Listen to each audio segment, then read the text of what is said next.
नमस्कार दोस्तों। UGC net JRF Hindi के पाठ्यक्रम में शामिल जो भी कहानियाँ हैं वो सभी इस पीडीएफ के माध्यम से हम आप तक साझा करेंगे। तो इसमें हमारी नेट के सिलेबस में हमारी लगभग कहें 21 कहानियाँ हैं और 21 कहानियों में आज जो हम कहानी शुरू करेंगे वो है चंदेव से मेरी बातें। और चंदेव से मेरी बातें ये कहानी जो है बंग महिला की है। तो चलिएगा हम शुरू करते हैं।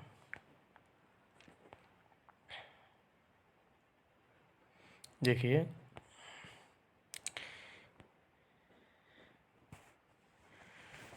भगवान चंदेव,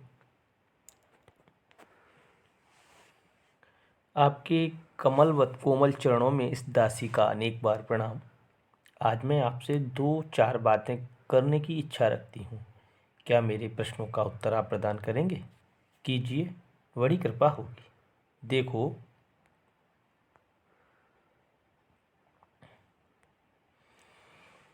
सुनी अनसुनी सी मत कर जाना, अपने बड़प्पन की ओर ध्यान देना। अच्छा, कहती हूँ सुनो। मैं सुनती हूँ आप इस आकाश मंडल में चिरकाल से वास करते हैं। क्या यह बात सत्य है? यदि सत्य है तो मैं अनुमान करती हूँ कि सृष्टि के साथ ही साथ अवश्य आपकी भी सृष्टि हुई होगी। तब तो आप ढेर दिन के पुराने बूढ़े कहे जा सकते हैं। आप इतने पुराने हैं तो सही, पर काम सदा से एक ही और एक ही स्थान में करते आते हैं। यह क्यों?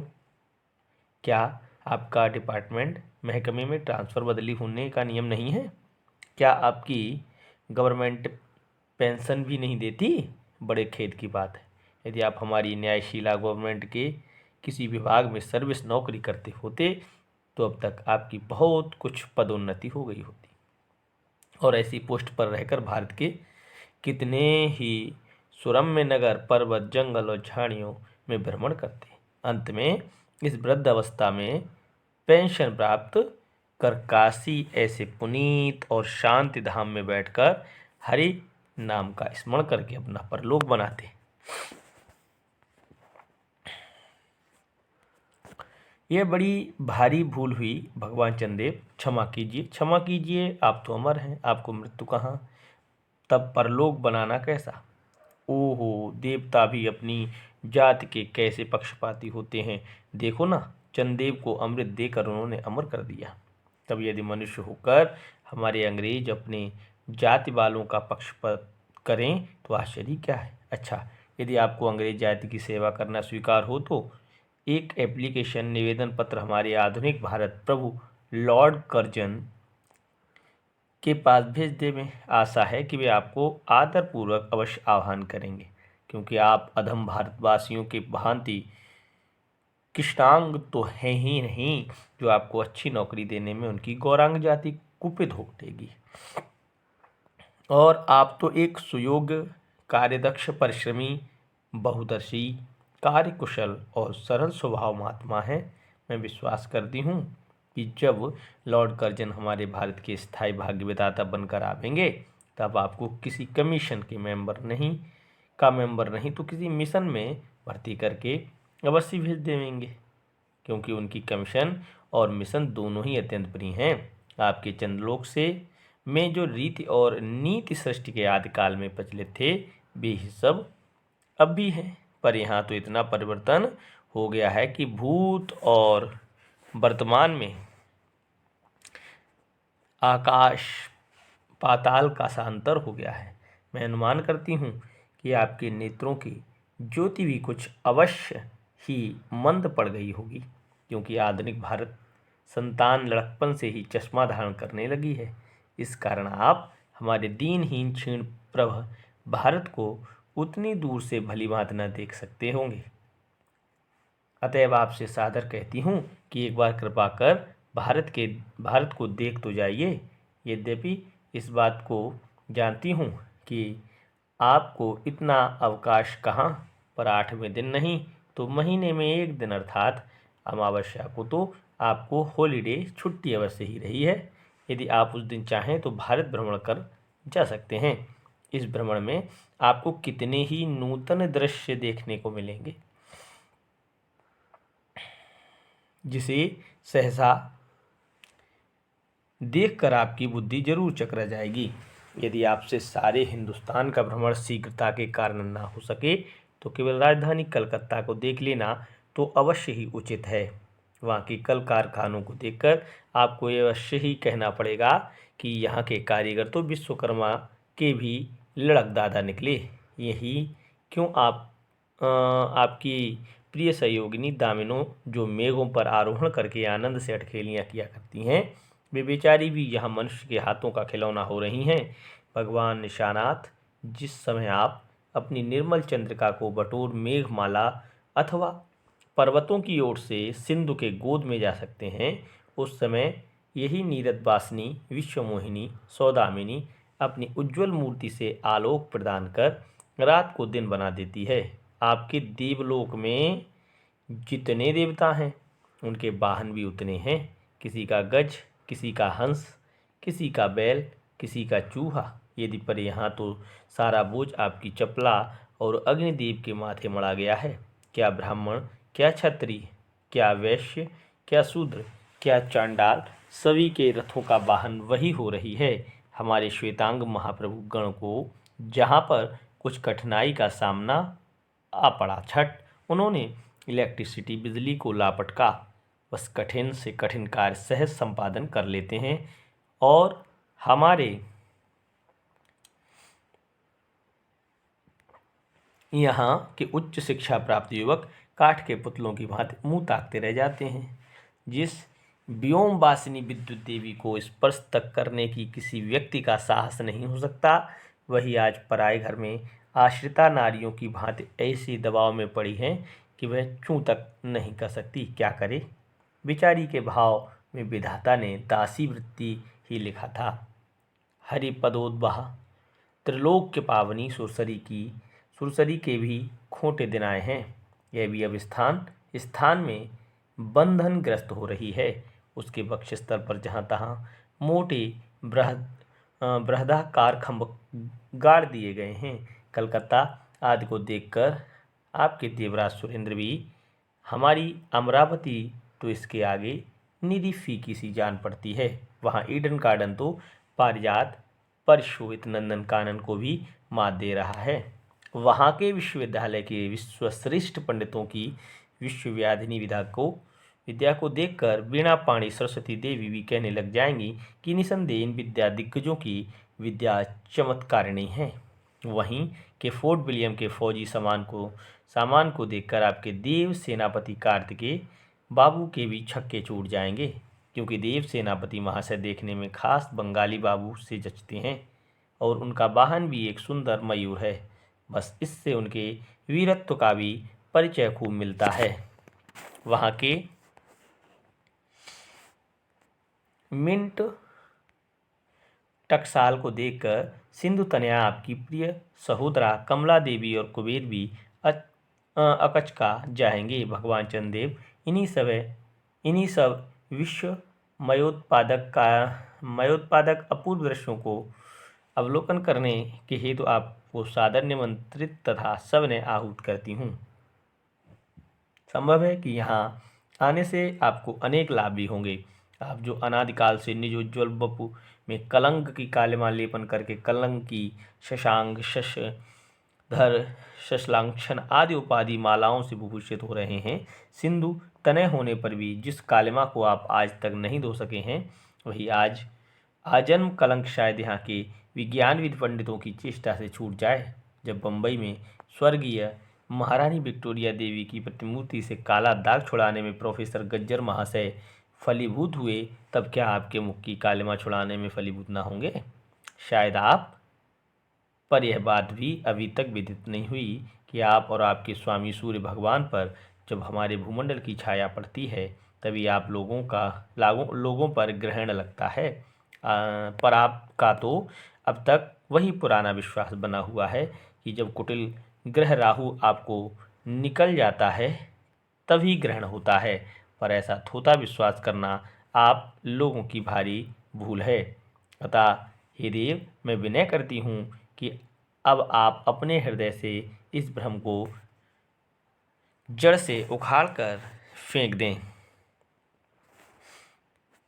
अब भारत में ना तो आपके और ना आपके स्वामी भुवन भास्कर सूर्य महाशय की ही के वंशधरों का साम्राज्य है, और ना अब भारत की वह सस्य श्यामला स्वर्ण प्रसूता मूर्ति है। अब तो आप लोगों के अज्ञात एक अन्य द्वीपवासी परम शक्तिमान गौरांग महाप्रभु इस सुविशाल भारतवर्ष का राज्य वैभव भोग रहे हैं। अब तक मैंने जिन बातों का वर्णन आपसे स्थूल रूप में किया, वह सब इन्हीं विद्या विशारद गौरांग प्रभुओं के कृपा कटाक्ष का परिणाम है। ये तो यहाँ प्रतिवर्ष पदवीदान के समय कितने ही राज्य विहीन राजाओं की सृष्टि हुआ करती है, पर आपके वंशधरों में जो 2-4 राजा महाराजा नाम मात्र के भी हैं, वे काठ पुतलों की भी पुतलों की भांति हैं। जैसे उन्हें उनके रक्षक नचाते हैं, वैसे ही वे नाचते हैं। वे इतनी भी जानकारी नहीं रखते कि उनके राज्य में क्या हो रहा है, उनकी प्रजा दुखी है या सुखी। यदि आप कभी भारत भ्रमण करने को आएँ तो अपने फैमिली डॉक्टर धन्वंतरी महाशय को और देवताओं के चीफ जस्टिस चित्रगुप्त जी को अवश्य लेते आएँ। आशा है कि धन्वंतरी महाशय यहाँ के डॉक्टरों की सन्निकट चिकित्सा संबंधी बहुत कुछ शिक्षा लाभ कर सकेंगे। यदि प्लेग महाराज ईश्वर ना करे आपके चंद्रलोक या देवलोक में घुस पड़े तो वहाँ से उनको निकालना कुछ सहज बात ना होगी। यहीं जब चिकित्सा शास्त्र के बड़े बड़े पारदर्शी उन पर विजय नहीं पा सकते, तब वहाँ आपके देवलोक में जड़ी बूटियों के प्रयोग से क्या होगा। यहाँ के इंडियन पिनल कोड की धाराओं को देखकर चित्रगुप्त जी महाराज अपने यहाँ की दंड विधि कानून को बहुत कुछ सुधार सकते हैं, और यदि बोझ ना हो तो यहाँ से भी 2-4 टाइप राइटर भी खरीद ले जाएं। जब प्लेग महाराज के अपार अनुग्रह से उनके ऑफिस में कार्य की अधिकता हुए, तब उससे उनकी राइटर्स बिल्डिंग के राइटर्स के काम में बहुत ही सुविधा और सहायता पहुंचेगी। वे लोग 2 दिन का काम 2 घंटे में कर डालेंगे। अच्छा, अब मैं आपसे विदा होती हूँ। मैंने तो आपसे इतनी बातें कहीं, पर खेद है आपने उनके अनुकूल या प्रतिकूल एक बात का भी उत्तर ना दिया। परंतु आपके इस मौनावलंब को मैं स्वीकार का सूचक समझती हूँ। अच्छा, तो मेरी प्रार्थना को कबूल करके एक दफ़ा यहाँ आइएगा ज़रूर। एक वंग महिला। तो ये कहानी है वंग महिला की, चंदेव से मेरी बातें, ठीक है। और दूसरी कहानी है इसमें दुलाई बाली।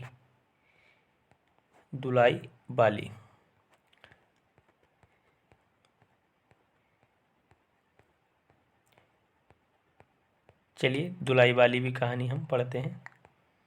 और दुलाई बाली जो कहानी है वो 1907 की है, और इसकी भी जो रचनाकार है वो वंग महिला है। काशी जी के दशाश्वमेध घाट पर स्नान करके एक मनुष्य बड़ी व्यग्रता के साथ गौदोलिया की तरफ आ रहा। एक हाथ में एक मैली सी तौलिया में लपेटी हुई भीगी धोती, और दूसरे में सुरती की गोलियों की कई डिबियाँ और सुगनी की एक पुड़िया थी। उस समय दिन के 11 बजे थे। गौदोलिया की बाईं तरफ जो गली है, उसके भीतर एक गली में थोड़ी दूर पर एक टूटे से पुराने मकान में वह जा घुसा।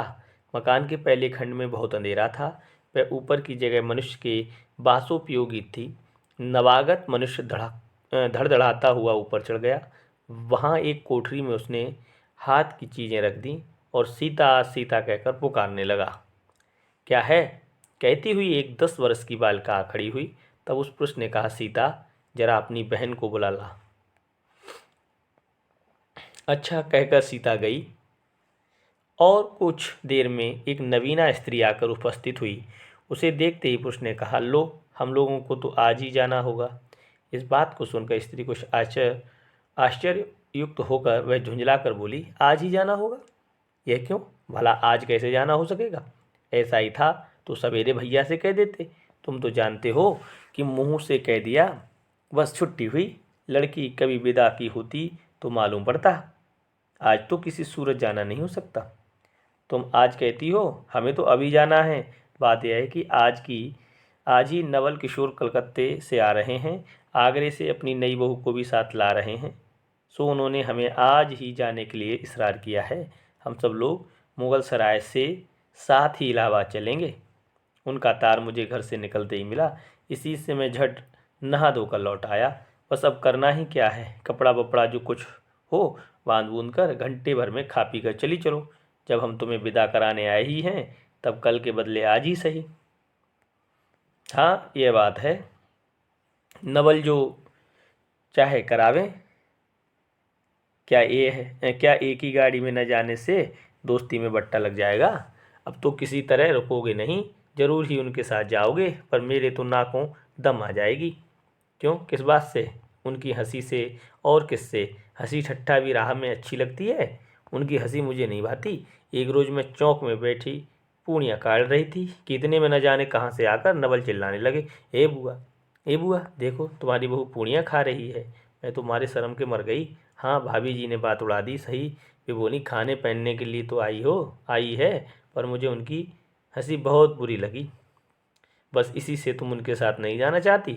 अच्छा चलो, मैं नवल से कह दूंगा कि यह बेचारी कभी रोटी तक तो खाती ही नहीं, पूड़ी क्यों खाने लगी। इतना कहकर बंसीधर कोठरी के बाहर चले आए और बोले, मैं तुम्हारे भैया के पास जाता हूँ, तुम रो रुलाकर तैयार हो जाना। इतना सुनते ही जानकी देह की आंखें भर आईं और आषाढ़ सावन की ऐसी झड़ी लग गई। बंशीधर इलाहाबाद के रहने वाले हैं, बनारस में ससुराल है, स्त्री को विदा कराने आए हैं। ससुराल में एक साले साली और सास के सिवा और कोई नहीं है। नवल किशोर इनके दूर के नाते में ममेरे भाई हैं, पर दोनों में मित्रता का ख्याल अधिक है। दोनों ही गहरी मित्रता है, दोनों एक जान दो काले भैं हैं। उसी दिन बंशीधर का जाना स्थिर हो गया। सीता बहन के संग जाने के लिए रोने लगी। माँ रोती धोती लड़की की विदा की सामग्री इकट्ठी करने लगी। जानकी देवी रोती ही रोती तैयार होने लगी। कोई चीज़ भूलने पर धीमी आवाज़ से माँ को भी माँ को याद भी दिलाती गई। 1 बजने पर स्टेशन जाने का समय आया। अब गाड़ी या इक्का लाने कौन जाए। ससुराल वालों की अवस्था अब आगे की सी नहीं कि 2-4 नौकर चाकर हर समय बने रहें। सीता के बाप के रहने से काम बिगड़ गया, न रहने से काम बिगड़ गया। पैसे वाले के यहाँ नौकर चाकरों के सिवा भी 2-4 खुशामदी घेरे रहते हैं। छूछे को कौन पूछे, एक कहारन है सो भी इस समय कहीं गई है। साले राम की तबीयत अच्छी नहीं है, वे हर घड़ी बिछौने से बातें करते हैं। तिस पर भी आप कहने लगे, मैं ही धीरे धीरे जाकर कोई सवारी ले आता हूँ, नज़दीक तो है। वंशीधर बोले, नहीं नहीं, तुम क्यों तकलीफ़ करोगे, मैं ही जाता हूँ। जाते जाते वंशीधर विचारने लगे कि इक्के की सवारी तो भले घर की स्त्रियों को बैठने लायक नहीं होती, क्योंकि एक तो इतने ऊंचे पर चढ़ना पड़ता है, दूसरे पराये पुरुष के संग एक साथ बैठना पड़ता है। मैं एक पाल की गाड़ी ही कर लूँ, उसमें सब तरह का आराम रहता है। पर जब गाड़ी वाले ने 1.5 रुपया किराया मांगा तब बंशीधर ने कहा, चलो इक्का ही सही, पहुँचने से काम कुछ। नवल किशोर तो यहाँ से साथ है नहीं, इलाहाबाद में देखा जाएगा।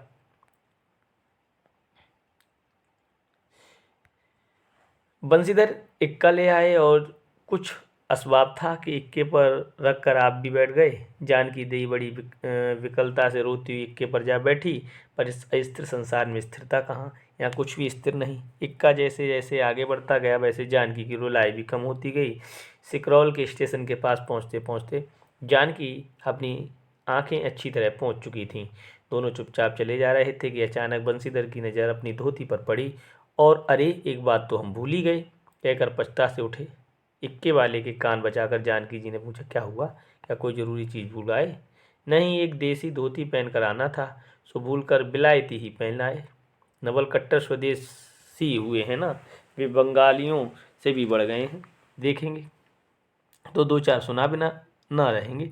और बात भी ठीक है, नायक विलायती चीज़ें मोल लेकर क्यों रुपए की बर्बादी की जाए। देसी लेने से भी दाम लगेगा सही, पर रहेगा तो देसी में।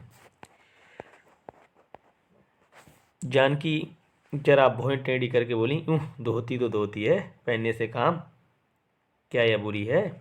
इतने में स्टेशन के कुलियों ने आ घेरा। बंसीधर एक कुली करके चले। इतने में इक्के वाले ने कहा, इधर से टिकट लेते जाइए, पुल के उस पार तो ड्योढ़े दर्जे का टिकट मिलता है। बंसीधर फिर कर बोले, अगर मैं ड्योढ़े दर्जे का ही टिकट ले लूँ तो? इक्के वाला चुप हो रहा। इक्के की सवारी देखकर उसने ऐसा कहा। यह कहते हुए बंसीधर आगे बढ़ गए। यथासमय रेल पर बैठकर बंसीधर राजघाट पार करके मुगल सराय पहुंचे। वहां पुल लांघकर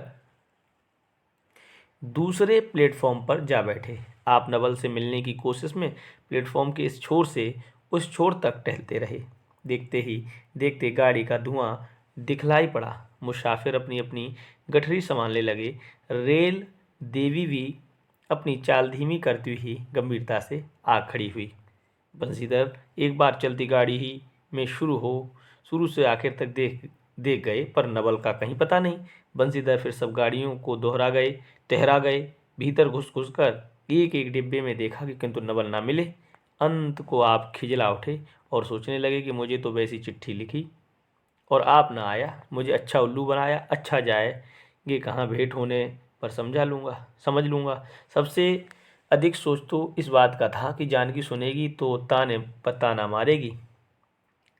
अब सोचने का समय नहीं है। रेल की बात ठहरी। बंसीधर झट गए और जानकी को लाकर जनानी गाड़ी में बिठाया। वह पूछने लगी, नवल की बहू कहाँ है? वे नहीं आए? कोई अटकाव हो गया? कहकर आप बगल वाले कमरे में जा बैठे। टिकट तो ड्योढ़े का था, पर ड्योढ़े दर्जे का कमरा कलकत्ते से आने वाले मुसाफिरों से भरा था, इसलिए तीसरे दर्जे में बैठना पड़ा।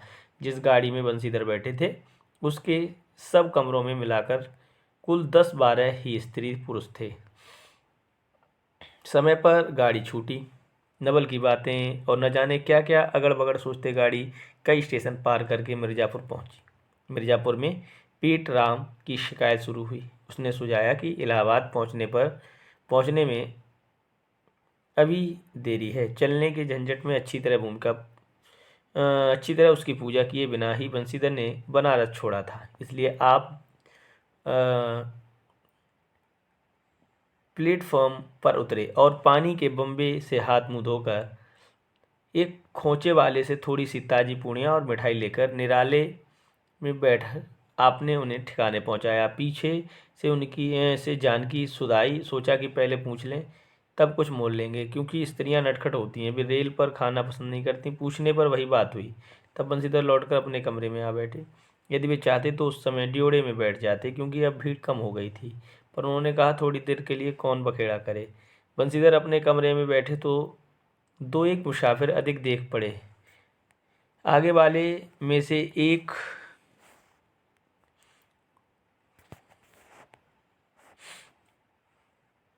उतर भी गया। जो लोग थे सब तीसरे दर्जे के योग जान पड़ते थे। अधिक सभ्य कोई थे तो बंसीधर ही थे। उनके कमरे के पास वाले कमरे में एक भले घर की स्त्री बैठी थी।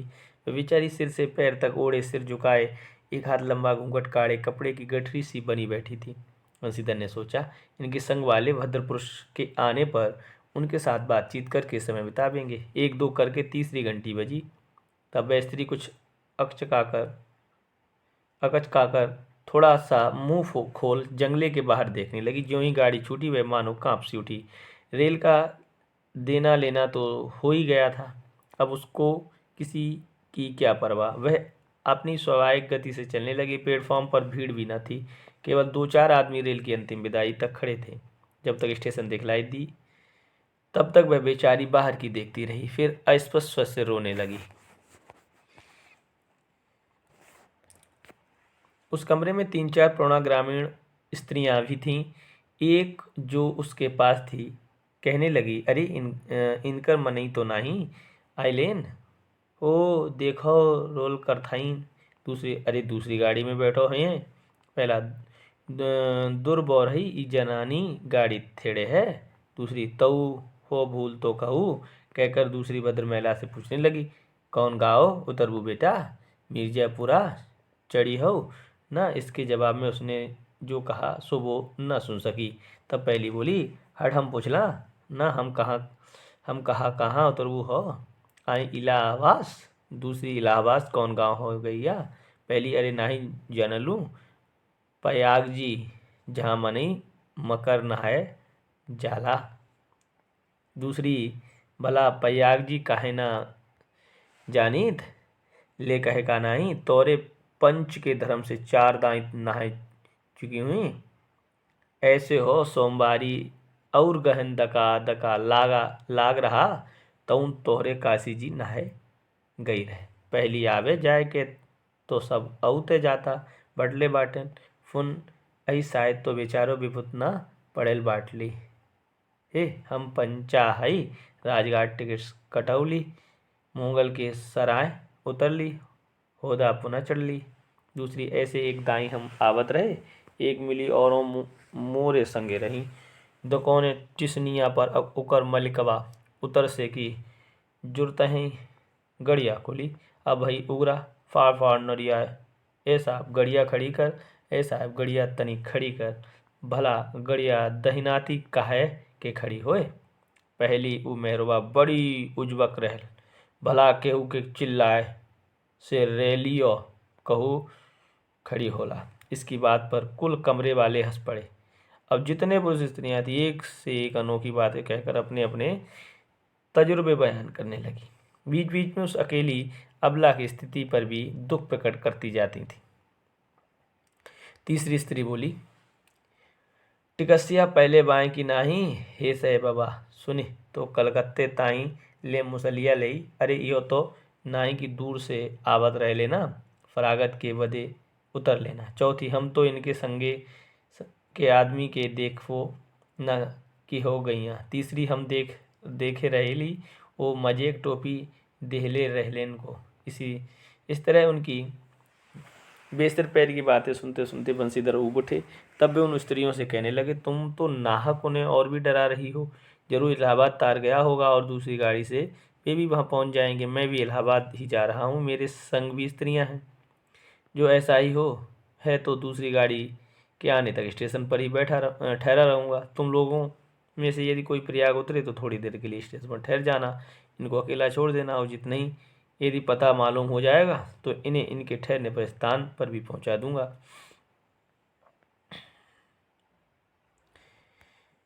वंशीधर की इन बातों ने उन स्त्रियों की बागधारा दूसरी ओर बह चली। हाँ, यह बात तो आप भली कही, ना ही भैया हम पंचे काहे के उसे कुछ कही। अरे एक के एक करत ना बाय तो दुनिया चलत कैसे बाय, इत्यादि ज्ञान गाथा होने लगी। कोई कोई तो उस बेचारी को सहारा मिलते देख खुश हुए और कोई कोई नाराज भी हुए। क्यों सो मैं नहीं बतला सकती। उस गाड़ी में जितने मनुष्य थे सभी ने इस विषय में कुछ न कुछ कह डाला था। पिछले कमरे में केवल एक स्त्री जो फरासी सी छींट की दुलाई ओढ़े अकेली बैठी थी, कुछ नहीं बोली। कभी कभी घूंघट के भीतर से एक आंख निकालकर बंसीधर की ओर वह ताक देती थी और सामना हो जाने पर फिर मुंह फेर लेती थी। बंसीधर सोचने लगी कि यह क्या बात है। देखने में तो यह भले घर की मालूम होती है, पर आचरण इसका अच्छा नहीं। गाड़ी इलाहाबाद के पास पहुंचने को ही बंसीधर उस स्त्री को धीरज दिलाकर आकाश पाताल सोचने लगे। यदि तार में कोई खबर ना आई होगी तो दूसरी गाड़ी तक स्टेशन पर ही ठहरना पड़ेगा, और जो उससे भी कोई ना आया तो क्या करूँगा। जो हो, गाड़ी नैनी से छूट गई। अब साथ ही उन अशिक्षितों स्त्रियों ने फिर मुँह खोला, कब भैया जो कहू बिना टिक्कस के आवत होए तो आकर का सजाए होला।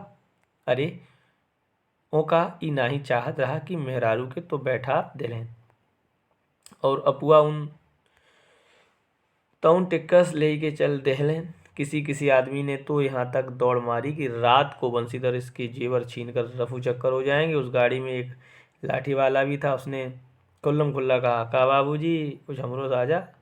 इसकी बात पर बंसीधर क्रोध से लाल हो गए।